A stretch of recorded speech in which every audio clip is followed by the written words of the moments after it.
Halo guys, ketemu lagi sama Miliarder Boy. Jadi hari ini khusus buat teman-teman fans. Jadi ada beberapa tuh yang tanya, kak kok nggak buat video lagi gitu kan? Ya gue cuman bilang, ya memang agak sibuk sih ya hari-hari ini. Jadi kayak gitu.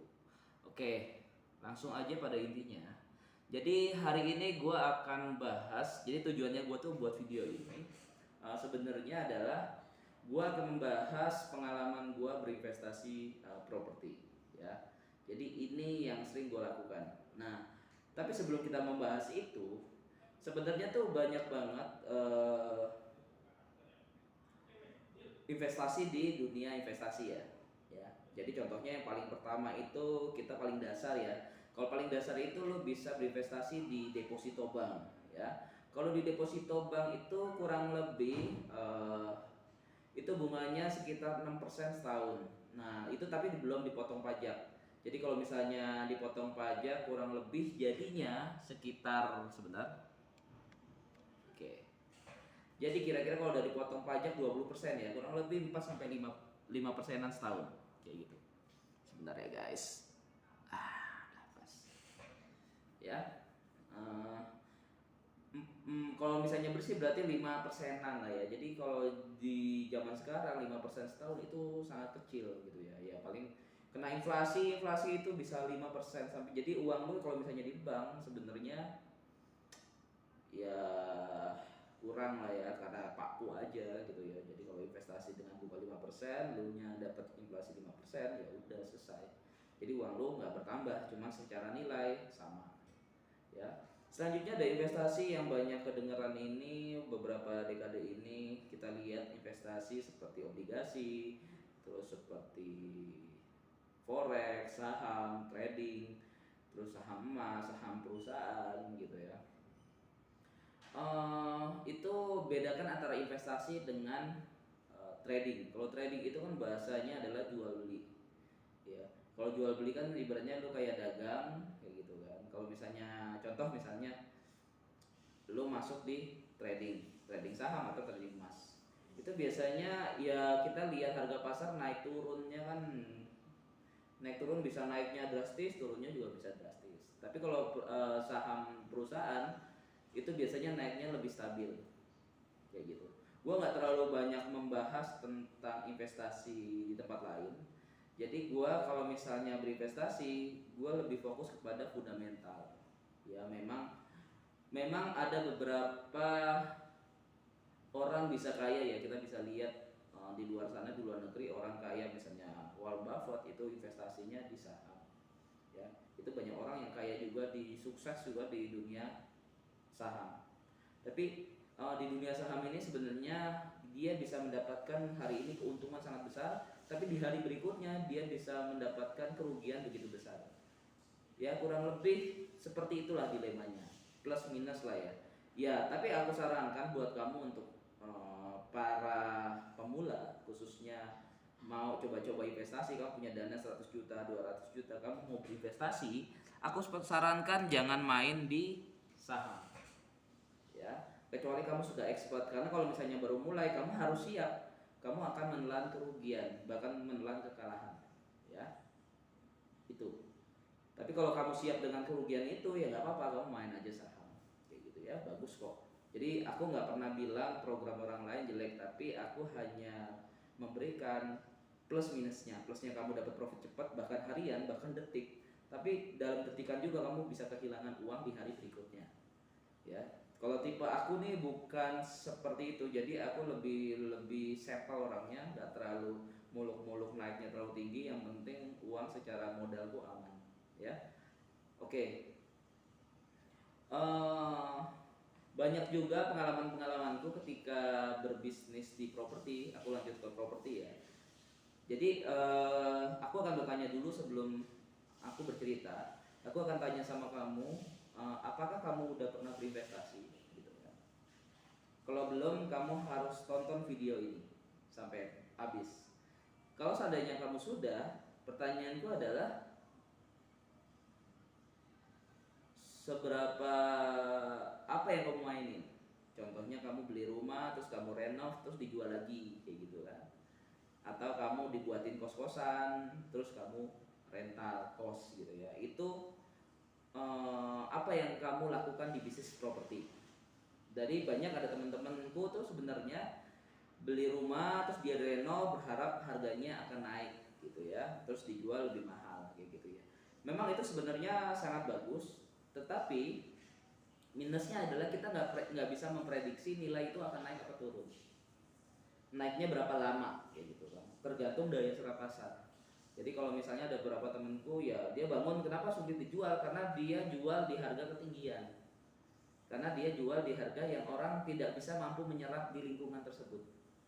Nah pertanyaannya di lingkungan itu tuh orang menengah ke atas atau ke bawah gitu kan. Nah cocok gak ketika dia mau KPR nutut gak sama gajinya kayak gitu. Jadi harus dipertimbangkan secara nilai. Orang nggak bisa jual properti itu karena dia nggak tahu nilai aset tersebut. Dia jualnya ketinggian ya atau kemurahan kayak gitu ya. Kemurahan dia jualnya dikit, tidak maksimal. Oke. Selanjutnya ada beberapa teman aku juga berinvestasi di properti. Itu dia beli rumahnya terus abis itu dia edit jadi dia beli tanah atau rumah terus dia dijadiin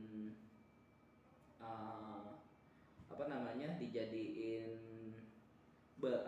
kos-kosan gitu ya. Itu juga bagus sebenarnya. Aku juga pernah melakukan itu. Jadi bisnis yang tadi sebelumnya itu juga aku lakukan. Itu biasanya kalau aku lakukan kita nggak bisa tahu terka ini nilainya akan naik. Kalau yang misalnya dibuat kos-kosan kita juga nggak bisa menerka ini bisa ada penghuninya apa enggak. Nah, pertanyaannya situ. Jadi ada beberapa temen aku itu beberapa temen aku tuh salah investasi ketika dia beli rumah terus habis itu dia pinjem di bank uangnya pakai jaminan tersebut terus direnov jadi kos-kosan. Ternyata kos-kosannya nggak penuh, dia nggak bisa nuntut bayar ke ke bank kayak gitu. Jadi ada beberapa itu pelajaran di YouTube atau segala macam. Ya lu bangun rumah terus dijadiin kos-kosan terus dikosin, nah uang kosnya ini buat bayar cicilan rumah. Memang secara teori itu bisa dilakukan, tapi secara praktek lu harus menganalisa, menghitung bis kira-kira ini ketika lu jual buka sewa kos-kosan itu harga pasarnya di situ berapa, nutut enggak? Ketika harga pasar itu apalagi kamu baru, harga pasar di situ 2 juta. Kalau kamu misalnya 2 juta susah, kamu turunin 1 juta dulu. Nah, nutut nggak ketika kamu punya 1 juta itu dengan budget yang kemarin, nutut nggak tutup buat bayar cicilan ke bank. Nah, itu sebabnya kamu membutuhkan konsultan properti dan perbankan. Nah, aku juga bisa bantu kamu untuk bantu kamu konsultasi. Misalnya kamu ingin berkonsultasi sama aku bisa langsung aja kasih tahu gimana cara menghitungnya. Itu ya, kedua ya. Selanjutnya aku juga pernah investasi, ada beberapa orang dia beli tanah terus dibangun jadi kayak perumahan, itu yang disebut development. Itu juga sedang aku lakukan. Jadi dia kalau misalnya development dulu aku berhasil development rumah 20 rumah, 30 rumah itu lebih enteng. Tapi sekarang ini aku lagi mengembangkan 5.000 unit guys. Jadi kita lagi mengembangkan daerah Gresik. Itu akan jadi mega proyek ke depan karena kita tinggal akuisisi aja beberapa tanahnya, kita lagi melunasi beberapa tanahnya juga. Dari situ kita sudah separuh, tinggal separuh lagi. Habis itu kita bangun gate.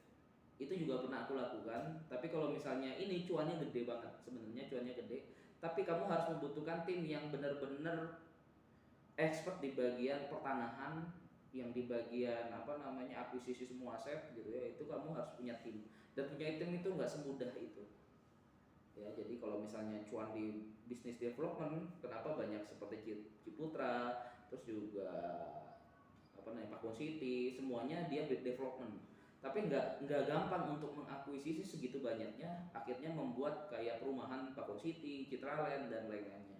Itu membutuhkan skill. Nah, buat kamu para yang pengen berinvestasi di properti tapi dengan budget yang minimum gitu ya, aku punya solusi sebenarnya. Jadi solusinya adalah kita membeli properti yang orang lagi BU aja. Jadi orang yang butuh duit, benar-benar butuh duit gitu ya. Dan cara carinya gimana? Aku nggak bisa kasih tahu di sini. Kamu bisa langsung konsultasi aja langsung. Jadi kalau misalnya aku biasanya transaksi dari asetnya harganya, contoh misalnya harganya 2M gitu ya. Aku kemarin dapat Purimas itu harga pasarnya rumah itu harga pasarnya 3M. Aku bisa beli 1M.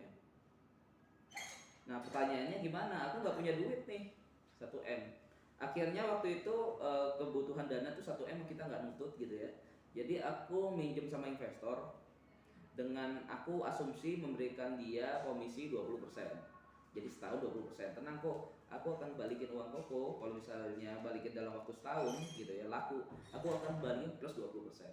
Terburuk aku nggak bisa balikin 20 nggak bisa balikin modal, aku minimal setahun aku kasih 20% setiap tahunnya. Kayak gitu. 18 sampai 20%. Masih ya. Ya jadi apa namanya? Itu yang sebenarnya aku lakukan. Thank you, Indra. Nah, ketika sudah aku meminjam kepada investor, ini caranya ya. Aku minjem investor dengan imbalan balik 20% setahun. Habis itu, aku belikan aset senilai 1M.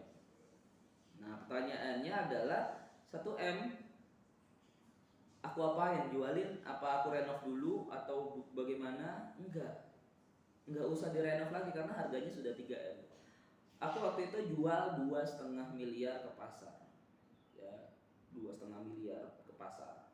Tapi nggak ada yang mau beli, ya nggak ada yang mau beli karena harganya ya ada, cuman dia pengajuan KPR nggak bisa. Akhirnya agak lama kan, limitnya sudah mau setahun gitu. Gua harus bayar profitnya investor. Aku langsung masukin lagi ke bank. Itu waktu itu ke bank itu cair 2,5M. Jadi aku megang balikin investor 1M, terus habis itu aku megang 1,5M, ya 1,5M nya ini aku kasih profitnya investor 200 juta, berarti ya aku megang 1,3, dan 1,3 itu aku cicilin per bulannya gitu. Ya. Jadi aku cicilin tiap bulannya pakai uangnya tadi sambil nunggu dijual. Waktu itu terjadi pencairan itu 6 bulan kemudian. Selanjutnya terjadi penjualan sekitar hampir 1,5 tahun ya. Jadi sambil aku nyicilin, terus ada yang laku nilainya 2,8. Jadi aku masih untung sekitar 1,5an lah ya. Tanpa modal apapun. Aku cuma pinjam punya investor. Jadi cara minjemnya gampang. Kok aku pinjam uangnya Koko 1M, terus aku nih jaminanku sebagai aset ke dia. Pokoknya ini tenang kok, aku akan tebus lagi. Jadi kayak gitu, sesimpel itu. Jadi aku akan cerita selanjutnya, setelah ini aku akan cerita berapa sih profitnya. Oke, yang pertama dulu aku beli asetnya daerah Surabaya itu, daerah Mendokan Ayu. Itu Mendokan Ayu harga pasar sekitar, Mendokan Ayu itu sekitar berapa ya? 1,2M ya, 1,2M. Habis itu aku beli sekitar 600 juta.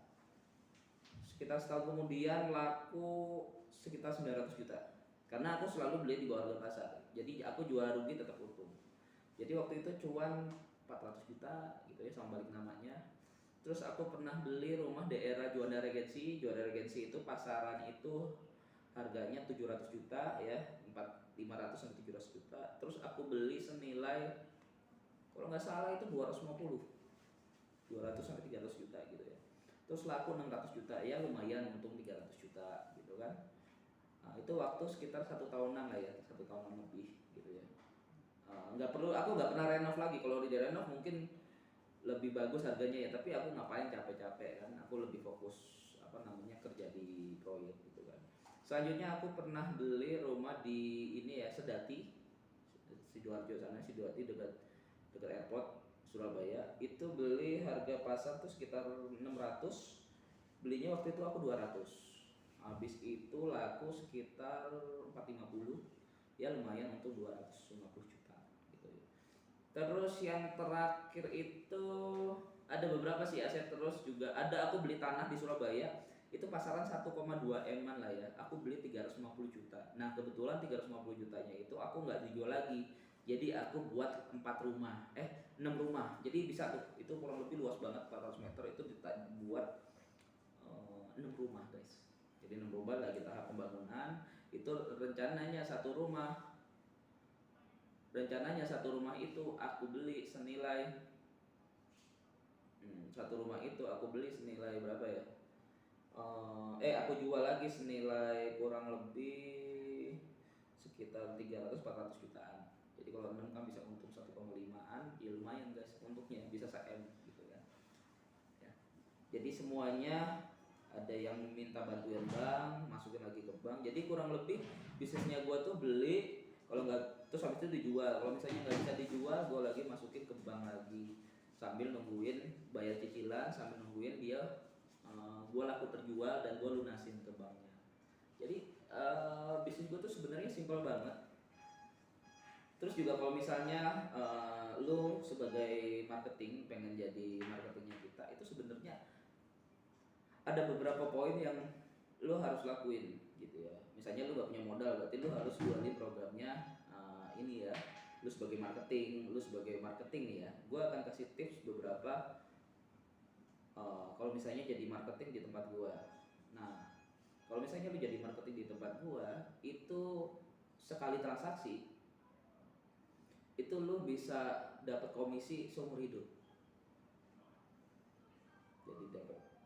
Biasanya kalau lu closing properti itu kan biasanya kan komisi 1%, 2% lah ya. Misalnya lu jualin rumah harga 1 M, berarti komisi lu kan 1-2%, anggap aja 2%, 20 juta. Nah selanjutnya kalau nggak transaksi lagi kan berarti lu nggak dapet.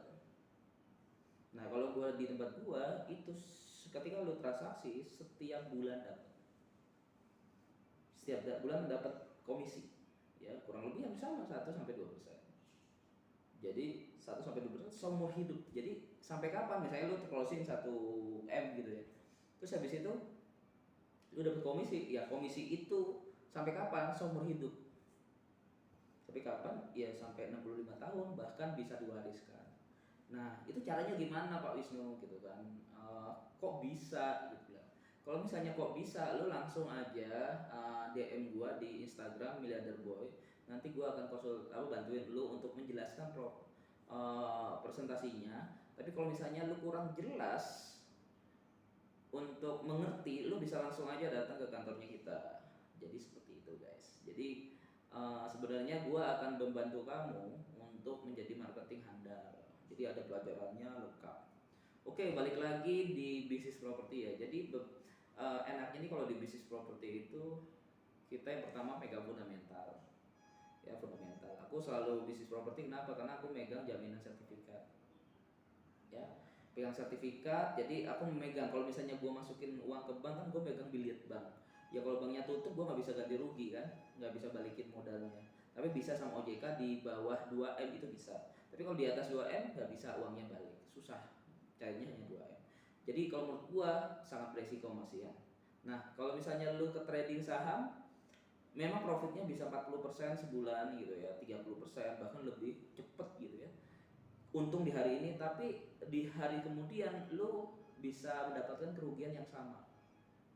Jadi aku bukan tipe orang yang seperti itu kayak gitu ya. Jadi aku tipe orang yang settle, yang nggak usah muluk-muluk ya, sebulan 3-4% gitu ya.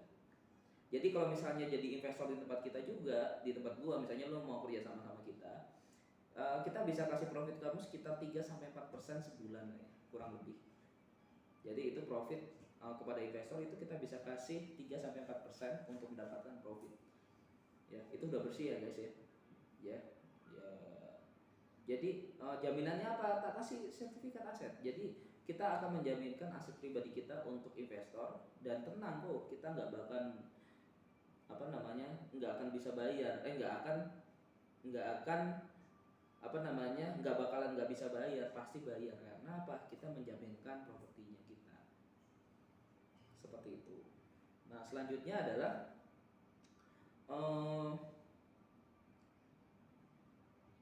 kalau misalnya di bisnis properti juga, kalau misalnya lu beli emas batangan gitu ya, itu akan beresiko emas, terus juga dolar, mata uang, taruh berangkas ya, itu lu bisa juga dicuri sama orang. Kalau lu punya emas lu bisa dicuri, lu orang kaya lu bisa dicuri, terus juga lu punya mobil Ferrari lu bisa dicuri. lu mobil mewah lu dicuri gitu kan. Jadi hal-hal yang berbau dengan kekayaan lu bakal bisa dicuri gitu ya. Tapi kalau di properti, walaupun orang lain mencuri sertifikat lu itu nggak bisa, karena masih atas nama lu, dia nggak bisa jual lagi. Caranya dia bisa jual harus dibalik nama ke namanya dia dulu. Berarti sangat safety banget ketika berinvestasi properti. Karena apa? Tipis banget guys. Jadi kalau berangkas gua tuh kecil, nggak gede banget, cuma kecil, cuma itu bisa tumpukannya tuh bisa 100 tumpuk. Jadi itu 20 tumpuk aja sekitar udah 50 M. Nah kalau misalnya lu punya emas 50 M, seberapa berat lu taruhnya, gede banget kan. 50 M kan udah berat, menguras waktu. Kalau misalnya lu beli mobil senilai 50 M, berarti ya anggap aja mobilnya 5, 10, 20, lu membutuhkan gudang. Kayak gitu. Membutuhkan tempat yang luas, lu butuh sewa lagi, butuh karyawan lagi, butuh ada yang jagain, butuh security gitu kan. Kalau investasi tanah, rumah, properti, lu cukup taruh di berangkas, mau ada yang ngambil, mau apa juga nggak bisa. Kalau bakaran, berarti kebakaran ya berangkasnya kan kuat kena api. Jadi itu kenapa gue memilih 5 tahun lalu berfokus kepada investasi properti, dan gue tidak mengerjakan bisnis-bisnis lain, hanya fokus kepada properti. Nah, pertanyaannya adalah kenapa investor percaya sama saya ketika menaruh uangnya kepada sahabat saya ya. Yang pertama, gue kasih jaminan kepada dia. Yang pertama. Yang kedua, gue kasih profit 3-4% sebulan. Yang ketiga, mereka percaya gue karena gue sudah lama. Jadi bisnis ini nih kurang lebih dari 2013 mulai bisnis ini, kira-kira umur 20-an ya. 22, 23-an ya. 23-an gitu. Gue udah mulai dari muda banget, dari agent properti sampai gue buat bisnis sendiri, sampai gue punya kantor, punya karyawan dan lain-lain. Jadi investor lebih mempercayakan orang-orang yang stay-nya lebih lama daripada yang lain. Jadi kalau misalnya kamu kok bingung, kok aku jualan ini kok nggak laku, aku pindah di bisnis ini, nggak laku di bisnis ini. Jadi ada beberapa orang nih kesalahannya ketika menjual produk itu dia selalu mengganti-ganti produk atau dia mengerjakan banyak produk. Jadi ngerjain asuransi, ngerjain saham, ngerjain properti gak jelas. Jadi orang juga nggak trust banget. Terus misalnya dia kerja di asuransi baru sebulan 2 bulan keluar, kerjain saham sebulan 2 bulan keluar, properti sebulan 2 bulan keluar. Orang yang ditawarin jadi lu kok sering keluar, dan mereka sebenarnya takut investasi sama orang-orang yang nggak bisa komitmen. Ya. Jadi gue sarankan untuk lu kalau misalnya mau berbisnis sama kita, berbisnis, misalnya lu punya bisnis, tekunin dulu satu, baru bercabang.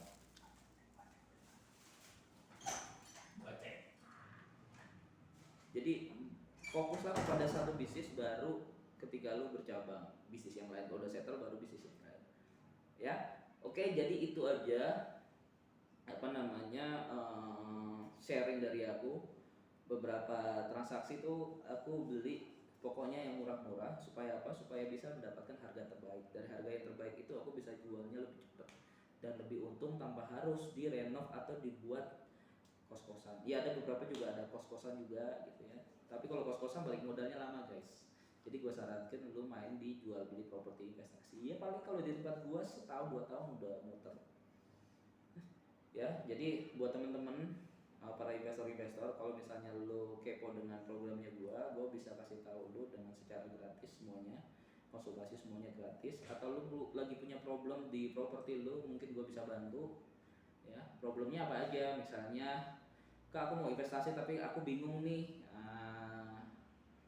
yang benar transaksinya gimana. Jadi kalau misalnya di properti itu yang paling utama adalah bentuk transaksinya. Jadi kalau misalnya salah transaksi di awal, udah pasti ke belakangnya susah ya. Jadi fokus kepada legalitas transaksinya.